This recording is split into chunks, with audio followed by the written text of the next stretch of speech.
record. Here we go. All right, we have started the recording. Ladies and gentlemen, I am thrilled to announce that we are starting a new section of Tanya. It's the third section. So we went through the 53 chapters of what's known as the Book of the Beinoni, or Likutei Amarim, the collection of talks about the Beinoni that the Alter Rebbe is the famous part of the Tanya, the journey of understanding the work and the moods of the Beinoni, how to control ourselves, etc., which we went through at length. It took us a couple of years. We then went to the next section of the Tanya called Shar Yichud V'Emunah, the gateway of faith and unity of God, or the gateway of unity and faith in God. And that was more of a academic exploration of understanding the unity of God within everything in creation, within ourselves, within creation, within God Himself. Now we are starting the third book of the Tanya, which is known as Igeret HaTeshuva, which literally would mean the letter on Teshuva, or the letter of Teshuva, and or a treatise on Teshuva is maybe a better translation of it. It's known as the small Tanya. So we obviously went through the 53 chapters, which is the big Tanya, but the first word of this section is also Tanya, which is the first word of the first section. So this section is only 12 chapters long, but since it also starts with the word Tanya, which is like the first book, it's known as the mini, or the small Tanya. This book on the Tanya originally wasn't in the original manuscript of the Tanya. So when the Tanya was written, if I'm not mistaken, it was 1795 or 1796, when the Tanya was published for the first time. The Alter Rebbe allowed his writings, his teachings on the Tanya to be published. Originally, the first two sections were included in the book. 3 years later, the Alter Rebbe included this section. The section was included in 1799. So that the Alter Rebbe himself added this section to the Tanya, to the book. And originally it was just one long chapter, but then a few years later, the Alter Rebbe himself edited it to be 12 chapters and elaborated a little more. So that's where we know this third section of the Tanya. I personally am very excited to learn it because I never learned it well. When I was in yeshiva in Los Angeles, the principal of the yeshiva, a genius of Torah, like he was the Rosh Yeshiva, which means he was the dean and the head of the yeshiva, during the month of Elul, which is the month leading up to the high holidays. Every night, after the regular study, he would add an extra half an hour that was mandatory for us all to participate in, and he would give a half an hour class every night on this section of Tanya. His goal was that over the 29 days before Rosh Hashanah, he wanted us to finish the 12 chapters of Igeret HaTeshuva, of this letter of Teshuva. And honestly, it was hard to listen to after a full day. A yeshiva day, started at 7:30 and ends at 9:30.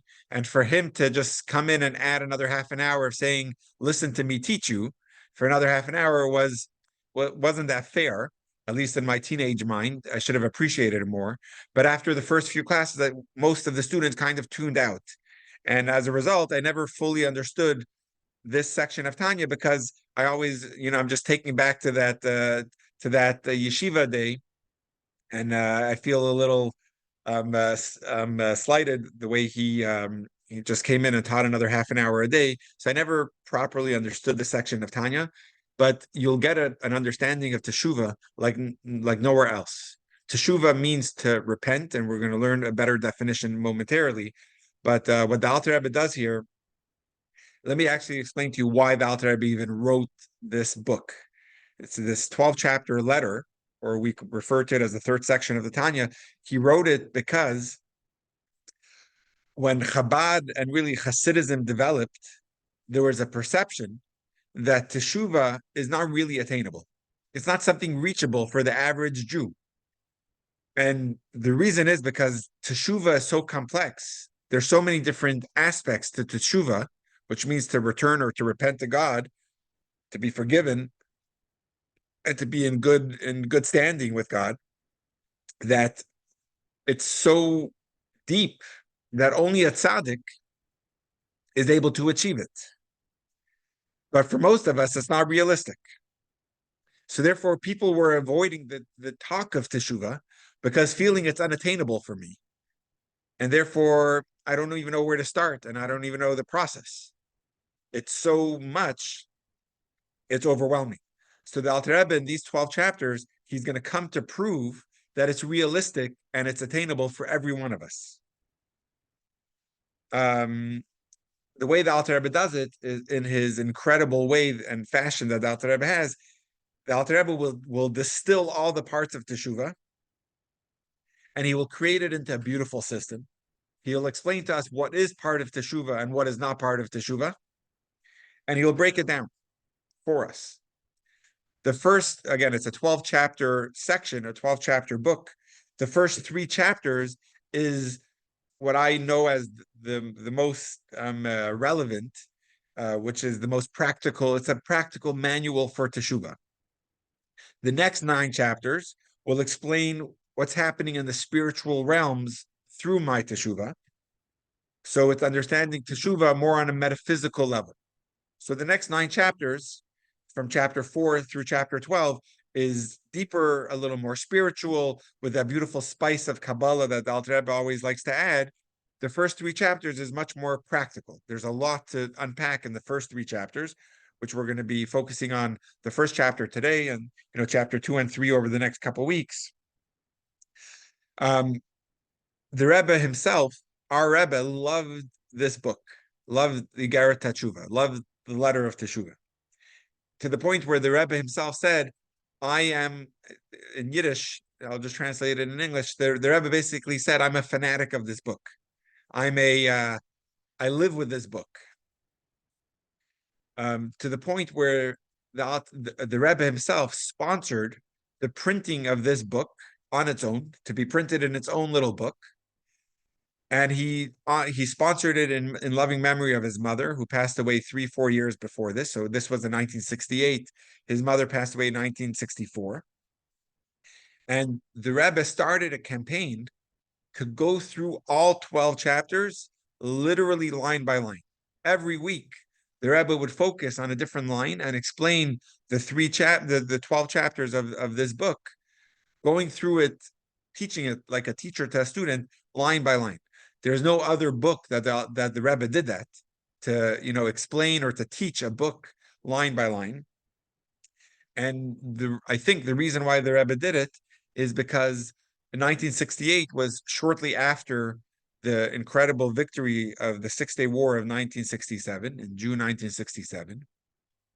And as a result of the victory and the miracle, there was an incredible awakening amongst the Jewish people, almost similar to what we see now of Jews wanting to be involved, and whether it's putting on tefillin for the first time, if they never did. People literally are coming and saying, I need to find my Judaism. In 1967, I think I wasn't around, but I think it was even more because of the incredible miracle that people saw so clearly. So there was a wave of teshuva, people wanting to be connected with their Jewish roots. So as a result of that, the Rebbe wanted to teach the book of teshuva. This is the Chabad book on teshuva. It was also just around that time that if you remember, I mentioned a few times that there was a radio class on Tanya. And Rabbi Weinberg, who was the teacher of this radio class in 1968, was up to this book of Tanya, and he had a lot of questions. So the Rebbe chose to actually teach the entire book at his weekly talks, so that way a lot of answers will be given over for the radio class. And really, the Rebbe was all about this, about teaching teshuva, about inspiring Jews to do teshuva. In fact, for those that have been to the Rebbe's resting place, and Vivian's here, and Vivian has been to the Rebbe's resting place. I don't know if anyone else has, but it's definitely we're planning a community trip to New York in May, with JLI, and Vivian has gone with us, and Shira has gone with us, and thank God we've had a beautiful community group going with us to New York.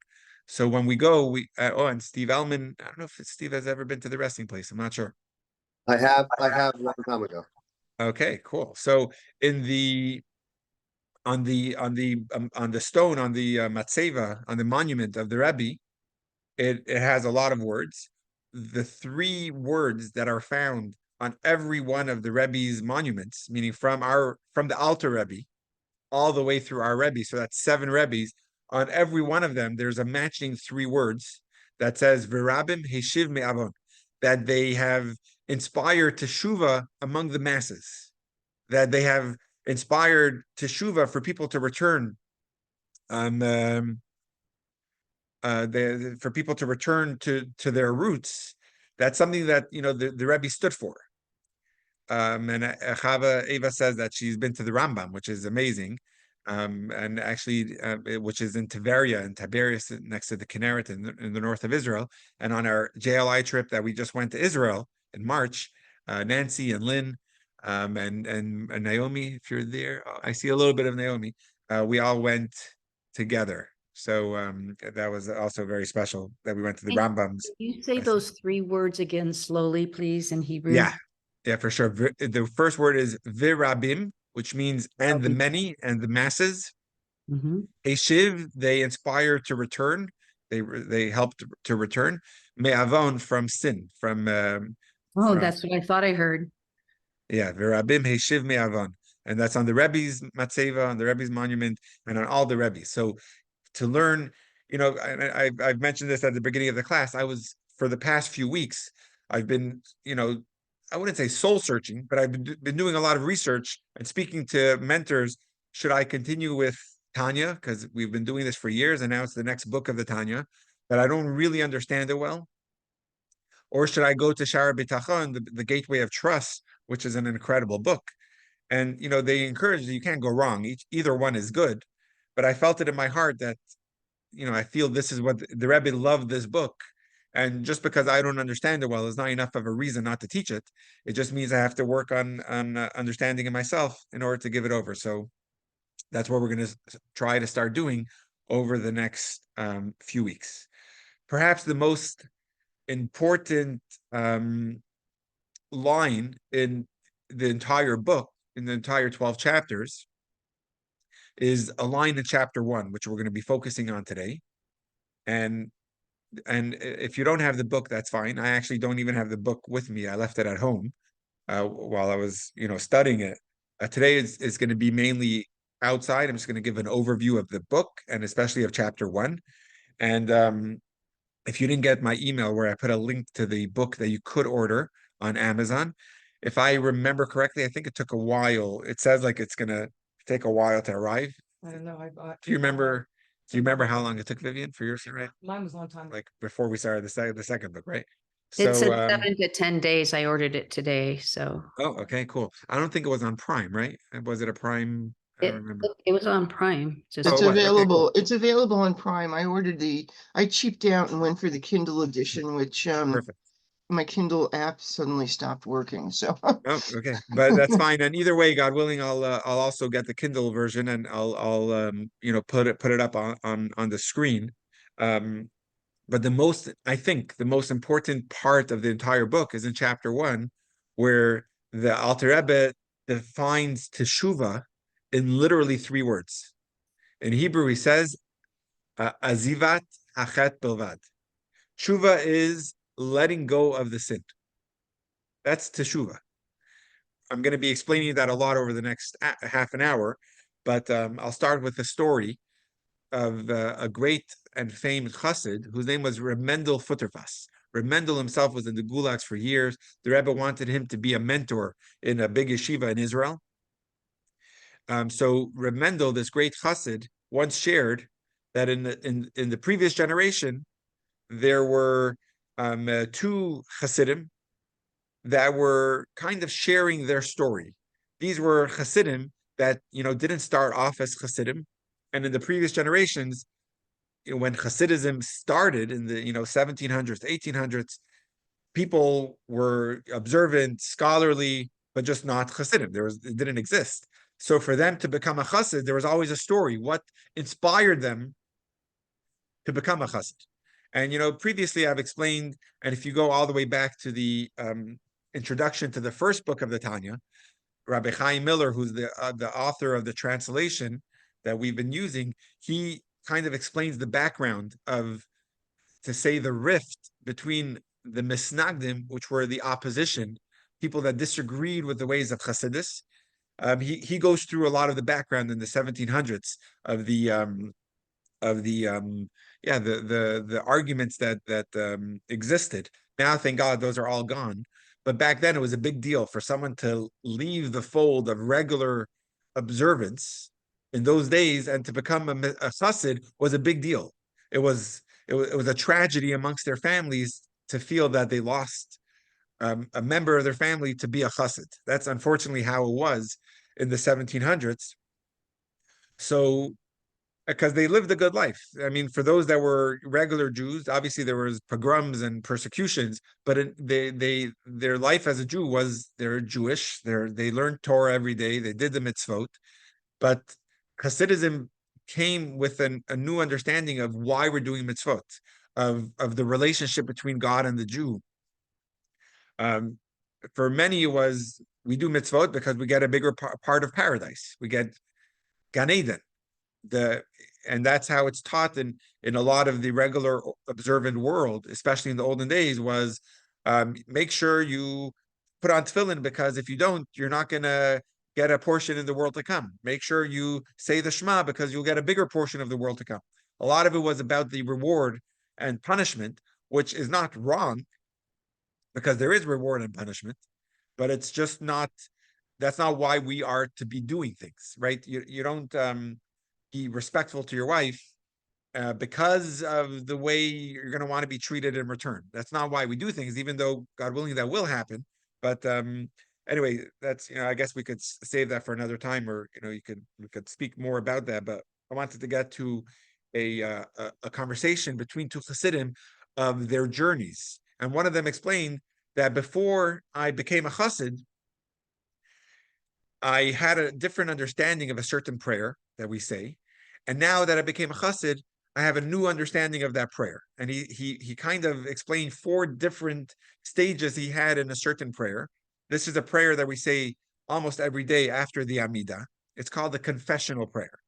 In Hebrew, it's known as tachanun and vidui. And basically, after our Amidah, on a regular weekday, so Sunday through Friday, not on Shabbat, and not on Rosh Chodesh, and not on a holiday, because on those days we don't talk about sin and our mistakes, we just focus on the positive. But on a regular weekday, like today, and on Yom Kippur, for those that are familiar, we take our fist, we tap it gently on our chest, and we say a certain paragraph saying that we have sinned. The word in Hebrew is ashamnu, right, Vivian? You're familiar with doing that? We tap on our chest gently and we say ashamnu, which means we have sinned. So this chassid explains to his friend that before I became a chassid, I looked at this paragraph and I said, what are we talking about? Ashamnu? I definitely didn't sin. I'm the greatest gift to the world. Even the biggest part of paradise that God has designated is still not big enough for me. I have sinned, I'm perfect. So the way I understood it is, it's written in the plural. We have sinned. It doesn't say I have sinned. We have sinned, because it's actually talking about my neighbor. And I'm just, asking for forgiveness on behalf of my neighbor, but I myself wouldn't have sinned. That's the way I understood the prayer before I became a chassid. But then I became a chassid and I started learning Hasidic texts and understanding a little bit of the deeper meaning. And I started saying that I still don't think I sinned, but being a chassid, I always see the best in my neighbors. So therefore, I also don't think my neighbor sinned. So therefore, when we read, we have sinned, it must be talking about a person, a Jew that I never met. Because if it's someone that I met, of course, I see the positive in them. They didn't sin either. But then I started learning Chassidus more, and I started to develop my understanding of Chassidus. And I started seeing that I'm not so perfect. I have moods and I lose control and I have a temper and I have a Yetzer Hara, and there are times that I'm not at my best.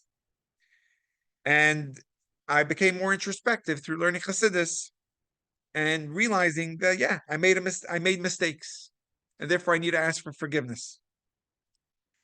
But then the deepest part is when I, truly understood Chassidus. I came to a deeper understanding. The fourth level of his understanding was, yeah, I have sinned, but I will sin no longer. That was his deeper understanding of understanding this paragraph through Chassidus or through teshuva. From understanding this book, it redefines teshuva for us in a much deeper way. And it sounds simple, but the perspective is incredible. What we're saying here is something very powerful. It's very easy to say I'm imperfect. I messed up. It's actually today pretty popular to say I'm not perfect. And that way, the bar is pretty low. And therefore, even if, I mess up, it's expected because I'm not perfect. I'm expressing myself very openly that I'm not perfect. I'll give you an example of myself. For those that have ever attended my services, if you're local, you know that I don't have the best voice. And really, I should take this off the recording because my mom is probably going to listen to the recording and she'll disagree with that statement. But a lot of times before the high holidays, I'll joke about my off-tune voice. And then what happens is when I do sing by high holidays, people are all complimentary. Rabbi, your voice was great this year. And it makes me feel good. So it's easy to say I'm not perfect. And then whatever you get is good enough. But it's different over here. The power of teshuva is to say I'm imperfect. I've sinned. I've made mistakes. But the key is to say, but I will sin no longer. It's not about the past and saying that I'm imperfect, I made mistakes. It's about the current, present moment in saying the conviction, the resolution, the commitment in saying, but I will sin no longer. That's teshuva distilled in 3 words. In Hebrew, the term I told you from chapter 1 is the most powerful line in the entire book, is saying the mitzvah of teshuva is azivat hachet bilvad. The mitzvah of teshuva is letting go of the sin and saying that's who I was, but that's not me any longer. I will not sin again. That commitment in saying it. Obviously, it's an entirely different thing to actually live it. And, that's part of the book. But the beginning is that resolution in saying I will do it no longer. I'll take a question and then we'll go further. Yeah. Yes, Lynn. So I think this is an amazing moment to be learning this for 2 reasons. One is people do not know how to apologize or to ask forgiveness at all. And I'm constantly shocked in situations, and I don't want to bring it to their forefront, but it's like people just don't know how to do this. And so it's interesting. I've been working and practicing this on my own, and it is very difficult because you have to humble yourself. And the second thing, and you recognize that you've done something wrong, and that's really hard and hurtful. But then you can make things better by doing things differently. But also online, I have seen in many Jewish sources right now, the topic of forgiveness is coming up more and more, and even editorials. Have we sinned? Is there something we need to do? What is going on? And I was thinking, why is the topic of forgiveness coming up when we don't know how to forgive as a society? So I thought it's fascinating that we're taking this time to learn how to do this very difficult and introspective practice. So thank you very much for helping us go through this. Thank you, Lynn. Yes, Naomi.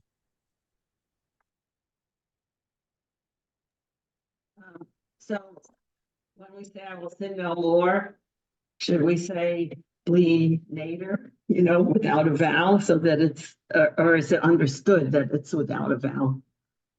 That's a good question. I don't know. I don't think you have to say bli neder because in your current moment, I don't know. I guess we'll have to learn. I didn't get through the whole book myself, but it will come up. Meaning, what happens when we mess up again? Is that showing that it was ingenuine when I originally said it? I'm not sure, Naomi, yet. Hopefully, we'll get the answer. I don't know. I guess we'll have to find out. But one thing that's for sure is that most people, when they sin, it's not out of a huge anger. It's not out of this huge lust and passion. Most people actually just sin out of weakness. And in fact, the Talmud says sin doesn't just come up in one day. It's a gradual desensitization, I think is the word, being desensitized, where it's a gradual spiraling to be able to be conditioned to just be a sinner, which means it starts with just indulgence in permitted things, which means I know I'm supposed to be, to have a good day, I need to be in bed by a certain time. But you know what? I'm not in the mood of going to bed. I just want to. So you get a little weak. You take a tub of ice cream or a bag of potato chips, and you sit on the couch and you watch something, and you didn't do anything. There's nothing illegal there. It's just you're indulging in yourself a little bit. It's permitted. They're kosher potato chips. It's a kosher tub of ice cream. Didn't hurt anyone. You just eat the extra piece of cheesecake by breakfast. It's just indulging in yourself. But then once you're giving into that weakness, it just begets more weakness where it's not just the ice cream now. Now it's listening to a juicy piece of gossip that someone is sharing, and I just want to listen. And then you're going to end up sharing the gossip. So it's a gradual spiral from allowing that weakness to get the better of you. And eventually that weakness gets stronger and it leads you to sin and you become more desensitized. And then you look back and you're saying, oh, how could I have done this? But because you don't realize, like just, similar when my mother came to visit, or if you don't see someone for a while, you don't see the growth in the children. Then, they got so big over the past 6 months. But, for me, it's so gradual, they grow a millimeter or whatever at a time that you don't realize how much they're growing over 6 months because you don't see the gradual change. But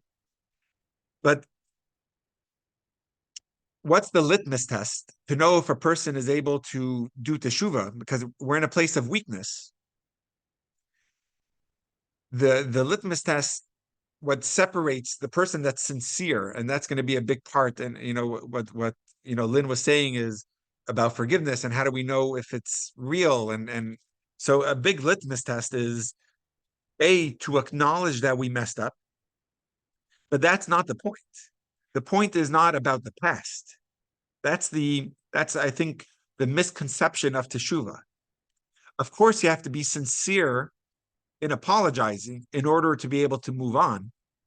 But that's just almost like a preparation for teshuva. A prerequisite for teshuva is to ask for forgiveness on the past. Teshuva itself is actually the current resolve not to do it again. So it's to say no more. That's teshuva. You have to acknowledge the past, and it's a process, but that process starts with a decision. So on one hand, if you're going to leave the class and you're going to say, oh, I started learning with Rabbi Landa, we started learning teshuva, and people are going to say, so what is teshuva? If you respond that it's a one moment event, you're actually not wrong. It's one moment taking a resolve in your heart right now and saying, I won't do it again. But the truth is, it's a lifelong journey. Right? If someone's in AA, even if they haven't had a drink for 30 years, they still consider themselves an alcoholic, a recovering alcoholic, because it's still 30 years later, but it's a lifelong journey in recovery. But it starts with that single moment, a resolve in the heart of saying no more. So teshuva is a forward-moving game.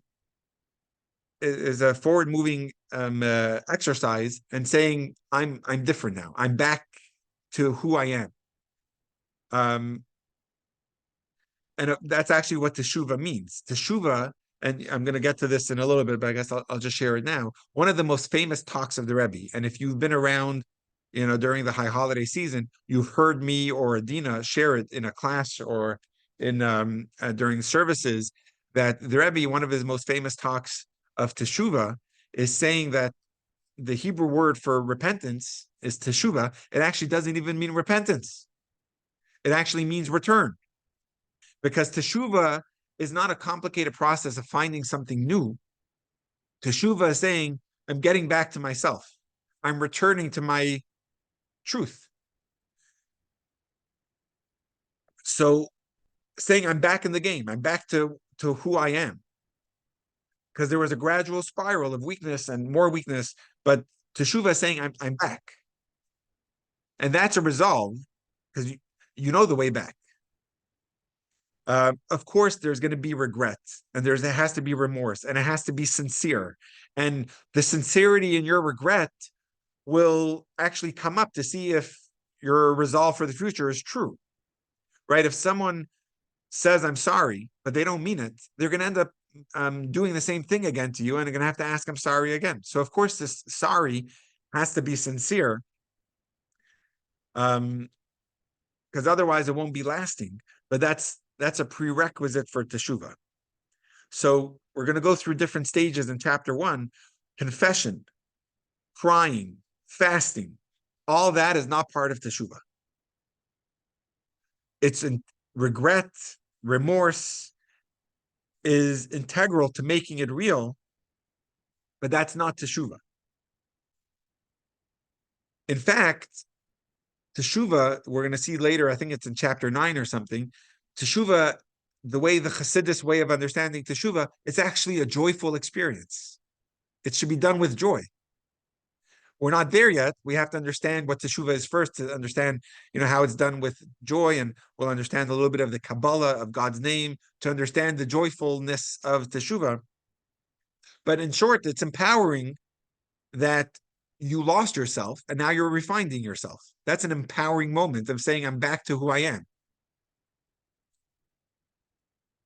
Later, we're going to learn there's more to it because there's spiritual ramifications of the sin, and therefore we have to correct that also.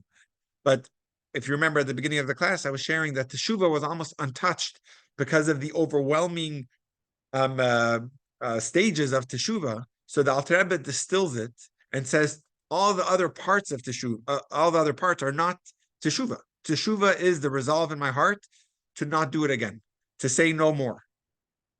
From now on, moving forward, in Hebrew, the term is kadima, which means we're forward thinking. I think it's, I don't know a better way of translating it, but yalla is another way of translating it. This means going forward. So it's leaving the past and it's moving forward from now on. There's other concepts, part of the understanding of teshuva, that are not layers of teshuva. It's other parts that almost come with it, that will understand it. But teshuva is the resolve in your heart to not do it again. That's what the Alter Rebbe wants to make it clear in chapter 1. That is the mitzvah. Now, there's other things that seem overwhelming, and we're going to have to get through that are not teshuva. One is called kapara, which means atonement, and that's another concept. Literally, atonement is one word, but another way is like cleaning the slate. That's what kapara is. Like Yom Kippur, which is the Day of Atonement, is kind of wiping the slate clean. Which means that even after a person takes a resolve to not do something again, there still is a stain or a resentment of what was done in the past. Every misdeed leaves an imprint on my soul. So there's a process for that cleansing to take place. But because that idea of cleaning the slate is a very overwhelming idea, we don't understand how to do it and what the process is, and it's a very intense process. If you take, for example, if you have a stain on your shirt, it's an intense process of getting the stain out. It has to go through hot water and has to be spun around, put bleach on, whatever it is. It's a process. So people avoid a tshuva because of the big process involved in another layer of it, which is kapara, atonement, or cleaning the slate. So the Alter Rebbe will make it clear that kapara is not part of teshuva. Kapara is going back in the past. Kapara is atoning for misdeeds and for the stain that was left from the sin that was committed. But that's not teshuva. That's going in the past. So in chapter 1, I'll share it now just quickly, but we'll, God willing, next week read it inside. The Alter Rebbe will quote from the Talmud that there's three parts to there's three types of sin that a person could commit, and for each type of sin, there's a different process of atonement. One is a sin of omission, which means there was something positive that you should have done that you neglected from doing. So, for example, for a man, it's like putting on tefillin. If a person didn't do tefillin, it's a positive mitzvah, and he omitted it, which means he didn't do it. For that, you need to make a commitment to not transgress that again. And as long as you do that, you're forgiven for that. Another part would be a sin of commission, which means I did something that I shouldn't have done. At that point, teshuva is just not enough. It's not enough to just have a resolve not to do it again. Then you're also going to need Yom Kippur. Yom Kippur, when Yom Kippur comes, that will clean the slate for you, which means the sin that was committed, that left a stain, will be cleaned through Yom Kippur. But if it's something heavier, and when we learn it inside, we'll go through details. But if it's something heavier that carries a harsher punishment, then committing to not do it again and Yom Kippur are not enough to clean the slate. Then you also need, and we'll have to understand this more at length, but for that person to have a cleaner slate, Hashem will bring physical suffering to that person in order for him to have a cleaner slate. That's the Talmud. And we'll unpack it, God willing, next week, because that idea of physical suffering, seems pretty difficult. But I will give you just an example now. Definitely, I don't think we have any Sephardic speaking people here, but definitely in the Sephardic community, they have an expression when something kind of bad happens to a person. For example, if they get a speeding ticket and you go to your Sephardic grandmother and you say, Savta, I got a speeding ticket. The word she would most likely tell you is one Hebrew word, kapara, which means, may that be your atonement, which means you had some suffering, you had some pain, you're paying a $400 ticket. Kapara, that should clean out your slate. And let that happen and nothing else. Meaning no other suffering should happen to you. So there's an idea, and it's taken from the Talmud, that God brings on a person physical suffering and challenges in order for that person to have a clean, to be wiped clean of their slate, wipe their slate clean. But the Alter Rebbe is going to make it clear already in chapter 1 that that's not part of teshuva. That's about working on correcting or cleaning your past. But that's not teshuva. That's atonement. That's cleaning the slate. For just talking about speeding tickets, if a person gets a ticket, and I think it comes with, depending if it was rolling a stop sign or speeding or whatever, or a seatbelt or violation, whatever, they take off a point of your license.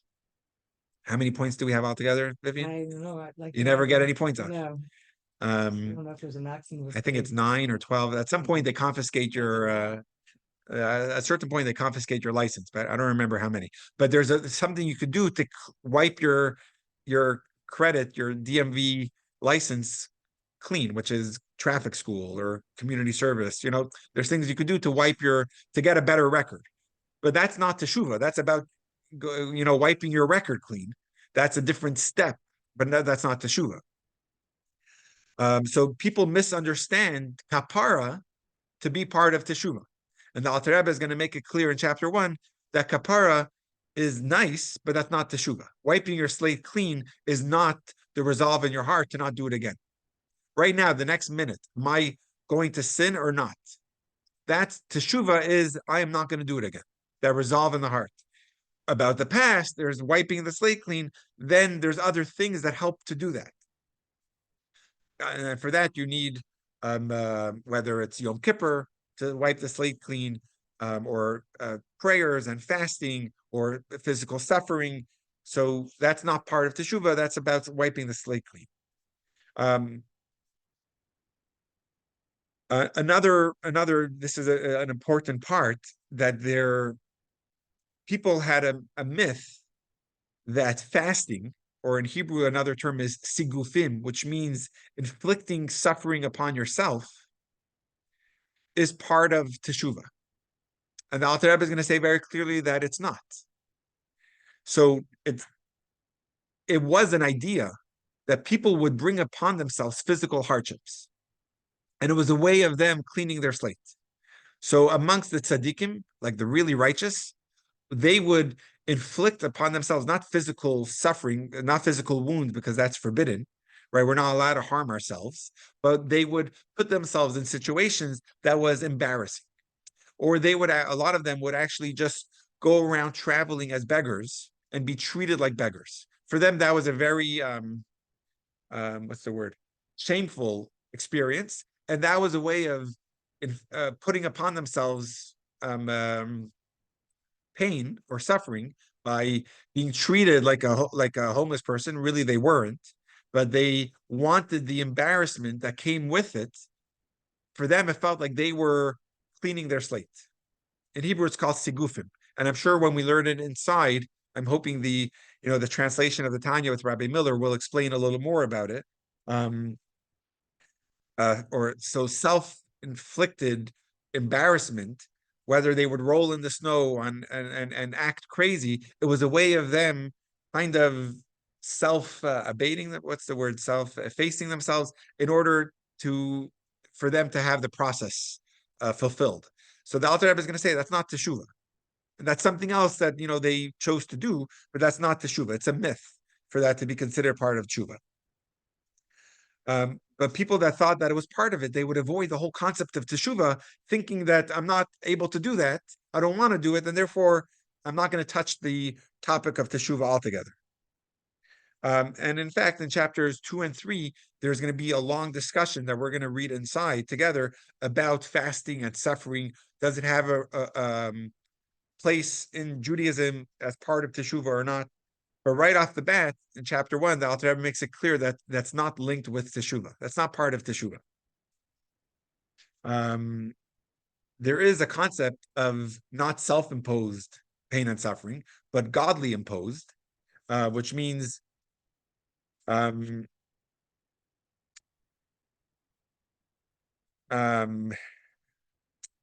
avoid, I'll try to explain this as best as I can, to avoid suffering in the next world, what's known as purgatory, people would happily take suffering that God gives them, puts upon them now.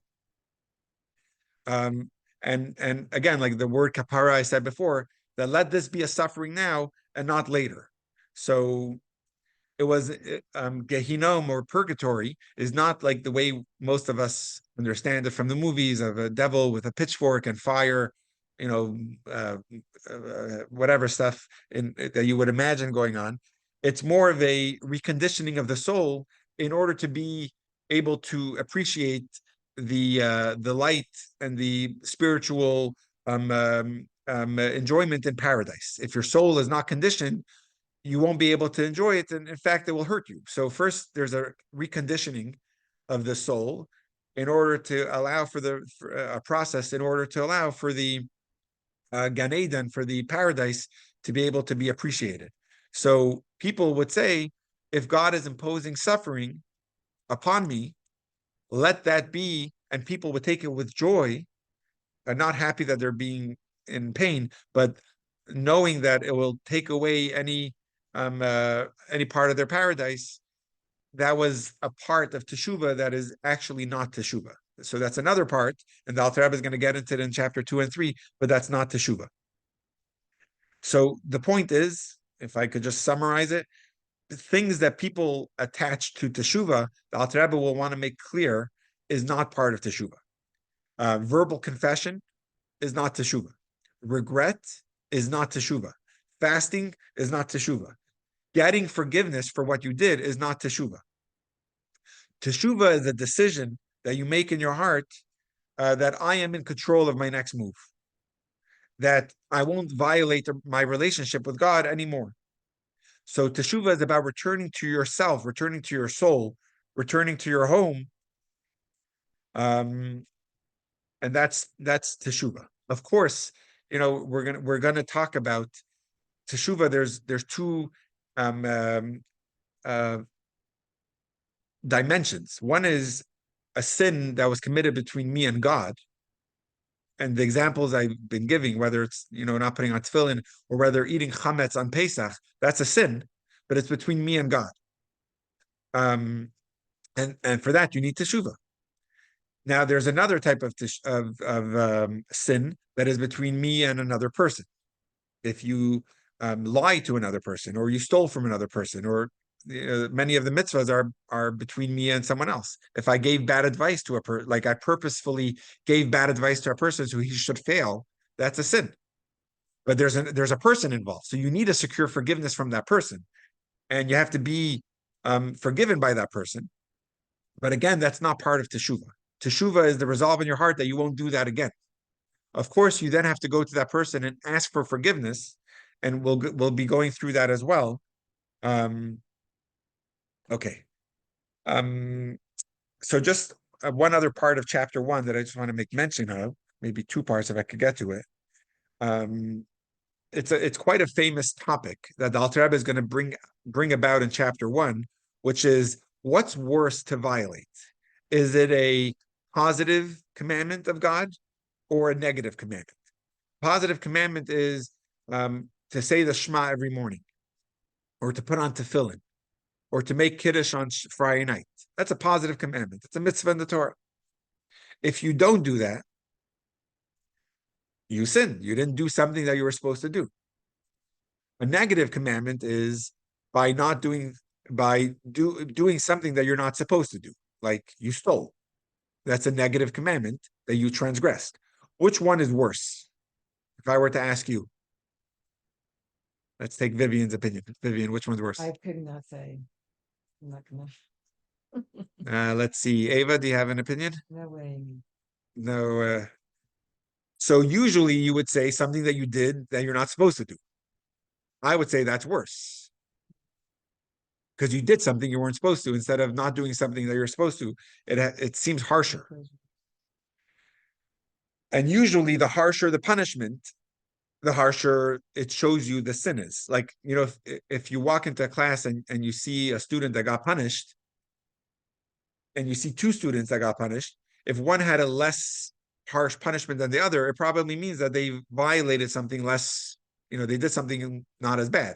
The harsher the punishment, it probably shows you the harsher the act that was committed. And that's, a person who did a negative commandment, violated a negative commandment, it carries a harsher punishment than for someone who just didn't do a positive commandment. But the Alter Rebbe says something pretty fascinating in chapter 1. He quotes from the Zohar, which is the main Kabbalistic book. And he says that in a way, not doing something positive is actually worse than doing something negative, than violating a negative commandment. And he says the reason is because every time a person sins, besides for the act that was committed, there's also a bad energy that you brought to the world and you brought upon your soul.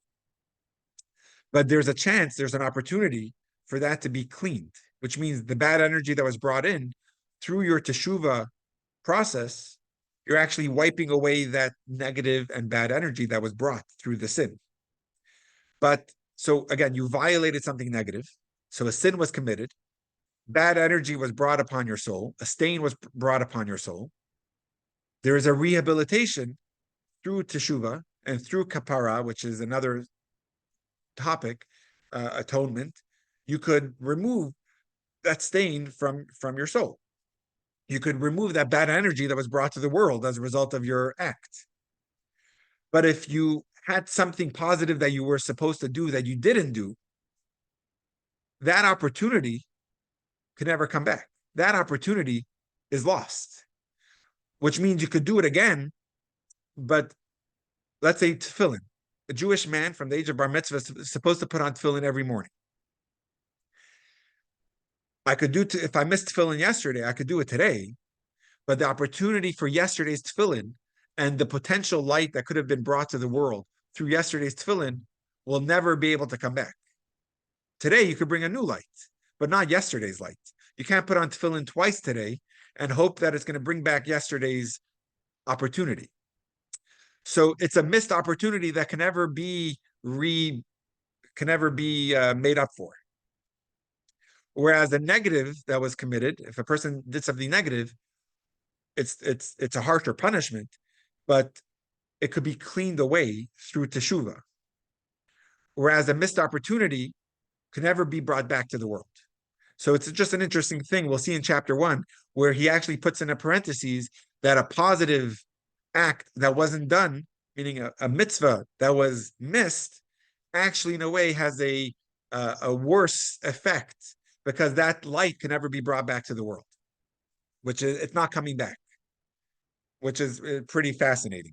And for that reason, a positive, whenever you're faced with either fulfilling a positive mitzvah or not fulfilling or not committing a negative mitzvah, the positive will always override the negative. I'll give you an example.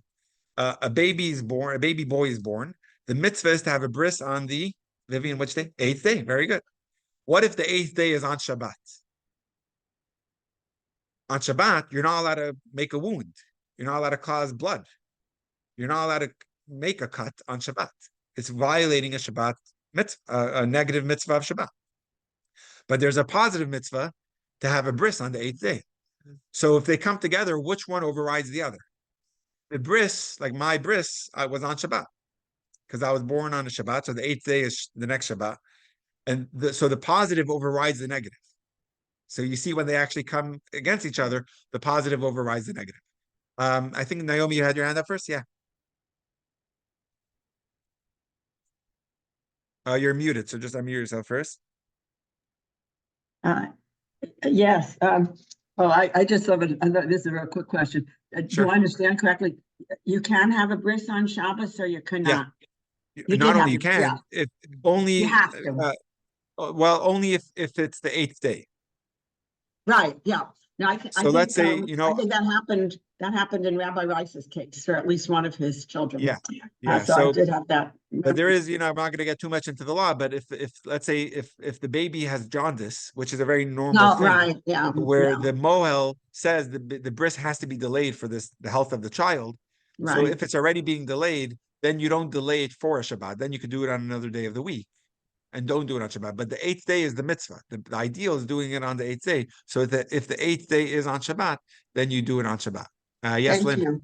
Yeah, my other question, the main question. I'm sorry, I didn't know you had. Yeah.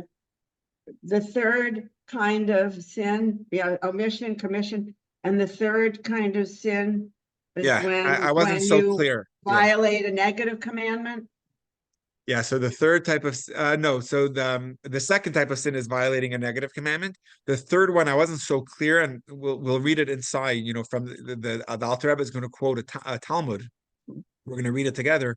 Is a sin that has a harsher punishment, which and we're going to have to get into this. We're not going to get too deep, but in the olden days, in times of the temple, and when there was a Sanhedrin, which was the rabbinical Supreme Court that was disbanded around the year 400 CE, 350 something CE. Until that time, and actually, Ava, if you said you were by the Rambam, the Supreme Court originally was in Jerusalem, but after the temple was destroyed, it was actually moved eventually to Tiberias, which is where the Rambam is buried. So it says that when Mashiach comes, the rabbinical Supreme Court of 70 judges will come back first to Tiberias and then make its way back to Jerusalem. But in those days, when there was a Supreme Court, there was capital punishment. So if a person committed a crime that carries with it capital punishment, then it's not enough just teshuva, and Yom Kippur is not enough. Then there's a harsher punishment, and we'll go into that. But in the olden days, there was different punishments that was exacted on a person depending on what they committed. So, for example, throughout the chapters, we're going to be talking about this. But again, trying to get to the spiritual realm within it. But there's something called if I know the English word correctly, I think it's called excision. In Hebrew, it's karis. I always just refer to it as karis. Karis Oh, is that if a person committed a certain negative act, they would, unless they do proper teshuva, they would die a spiritual death, which means they're not put to death by a court. Rather, they would die from a heavenly. It's called misa b'dei shamayim, which means death from the hands of heaven. Which means that person will die at a young age. By the age of 60 or 70, that person would pass away young, or young. Before their destined time. So there's certain sins that carried certain harsher punishments. So that's, one of them is, again, depending if it's between me and God or me and a person, but let's say eating chametz on Pesach or eating on Yom Kippur in the Torah carries those punishments. Yes, Lynn, I think you had your hand up. So you answered the one question about what was the third punishment, but then yeah. also when you were talking about the different sins between God and myself and God and Yeah. the person, is there also one about ourselves, how we sin against ourselves? Give me an example. I think there is, but I don't know if those would be considered sins. Like, there's 613 mitzvot of the Torah. Sometimes we have to forgive ourselves, like if we've told ourselves things that aren't true, or if people say I'm so stupid or Yeah. this or that. And it's like when you talk about coming back to yourself, some of that is coming back to honestly who God made you, and those things aren't true. I think there's a teshuva that we have to do and say, wow, I believe some lies. I need to repent from these lies that, like Absolutely. one that I believed was I could do it all. Well, I couldn't do it all. And when I realized that, I had to change the way I lived. I could do different things in different seasons, but I felt like that was a lie that I accepted, that I felt society was telling me I should do, and I was failing miserably in a lot of things. So I think perhaps I was just wondering if there was another category, and I was kind of waiting for the other shoe to drop. So I'll tell you one more thing, and for those that have to leave are already overtime, so I apologize, but I just want to add, one more part to this, and it's such a beautiful point, Lynn. And the reason why we'll let the Alter Rebbe bring it in his words, because out of the 613 mitzvot, or some of them are positive. There's 248 positive, meaning things that I am supposed to do, like listening to the shofar on Rosh Hashanah, shaking the lulav on Sukkot, giving charity. Those are positive. And then there's the negative, right? Not stealing from someone, or not killing someone, and not eating chametz on Pesach. So there's 365 of the negatives. I can't think right now of a negative that has to just do with a sin on myself. Meaning it's sinning against God if you're doing something to yourself. Like, God forbid, if a person commits suicide, it's a sin, but it's not considered a sin to you. It's considered a sin to God. Right? It's between you and God. So, but for sure, I agree with you that teshuva is also within yourself. Meaning, teshuva is finding within yourself a certain a truth that you either didn't know you had, or I'll just explain it in these words. Literally the last word, the last verse of the Torah, which is in the book of Deuteronomy, all the way at the end of the 5 books of Moses. The last words, it talks about, literally, as Moshe dies, it reminds us how Moshe broke the tablets. Literally the last words. Rashi says, "Le'ene kol Yisrael, asher shibarta," the tablets that you broke in front of the eyes of all of Israel. So Rashi says, Asher Shibarta, which means that you broke. He explains from the Talmud. You could also read it that God was telling him, instead of Asher, he was saying Yasher, which is a pretty common Hebrew word that some of you may have heard of, which is Yasher Koach Sheshibarta. Well done, or great job that you broke them. So at the end of his life, God was actually thanking God for breaking the tablets, which happened 39 years earlier. And so the question the Rebbe asks is quite obvious. Why, when Moshe's dying, are you reminding, him that he broke the tablets and thanking him for breaking the tablets. And that's his like parting message. It's like, it seems a little odd that you would bring it up over there, but there's something beautiful that the Rebbe brings out, that Moshe came down the mountain and he saw the Jews sinning. This was a horrendous moment of Jewish history where the Jews just received the Torah, believed in one God, and here we are 40 days later worshiping another God, which is a shanda. It's like terrible that we were able to fall so low in such a short time. So at that moment, Moshe was bringing the tablets. The tablets is the essence of the Torah. Moshe knew that in the Torah, there's one strike and you're out.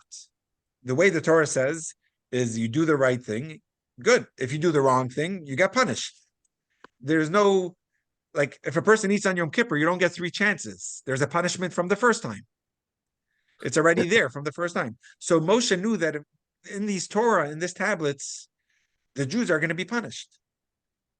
So Moshe, on his own, didn't even ask God. He decided that he's going to take the matter in his own hands, take the tablets and smash them and break them. Break the tablets. The message the Rebbe says that Moshe was trying to tell the Jewish people is, you messed up. You feel broken now. You are broken. But you should know that in the brokenness, that's where you can find God too. In your brokenness, just like in these broken tablets, there still is God. In your brokenness, you will also find God. And something incredible that happened at that moment is God had to say thank you. What God was saying is, God is perfect. God said, I can't create a model of brokenness. It takes a human being who is flawed to be able to come up with a model of brokenness that could still find God. So that's why God said, thank you. And that was such a legacy for Moshe, that he understood that in God's infinitude, we need to find our human condition that is flawed and finite. And in there, you could find God also. So that's why Moshe kind of took matter in his own hand. So I guess it's a long answer to your question, Lynn, but it's such a beautiful idea that, and think of it, if you're disloyal to a friend, you could ask for forgiveness, and if they're a good friend, they will hopefully forgive you. If you're sincere, they will hopefully forgive you. But try it once, try it twice, try it 3 times. The chances are your friend will say, we're done. There's only a certain matter of trust that you can have. But Hashem, through this condition, what happened with Moshe and the tablets, Hashem always welcomes us back. That's the gift of teshuva that we're going to be learning about in the next 12 chapters. The matter of, in brokenness, you could find God. In my brokenness, whether it's something that I did to myself or someone, that did it to me, don't feel that it's over. Feel that you could build a relationship even beyond what it was done before. And that's a thank you that God said to Moshe, to be able to find that condition of teshuva within brokenness. Okay, that's my overtime discussion. Oh, one quick I question. have one Oh, sure. question. Oh, yeah, go ahead, Nancy. Yeah, Following, we'll hear both I- of you. Don't worry, I'm not going anywhere. Yeah. I have one question which is related and unrelated. I looked on our calendar and on Friday is the yard site of our Alter Rebbe. And so I Right. guess we should be lighting a candle, but is there something special that people in a congregation do individually or together to That's honor such a his beautiful. memory? So there's definitely Farbrengens around the world to honor the Alter Rebbe's yard site. This year's the Alter Rebbe passed away in 1812, so we're talking about 212 years ago. Does that sound right? So definitely a special time to gather. What the Rebbe always encouraged to do is give charity in memory of the Alter Rebbe and also study the Alter Rebbe's Torah. The Alter Rebbe was famous for teaching Tanya and the deeper meanings of the Torah, but also he wrote the Code of Jewish Law. So the Alter Rebbe had the incredible power of both, where he was very systematic in Code of Jewish Law, and he did that with the deeper parts of the Torah. So if we can, the goal is to actually study some of the Alter Rebbe's Torah. Tanya is a good one on the day of his yard site, which is Friday, and also to study some halacha, which is the Jewish law that the Alter Rebbe wrote. Thank you, Nancy.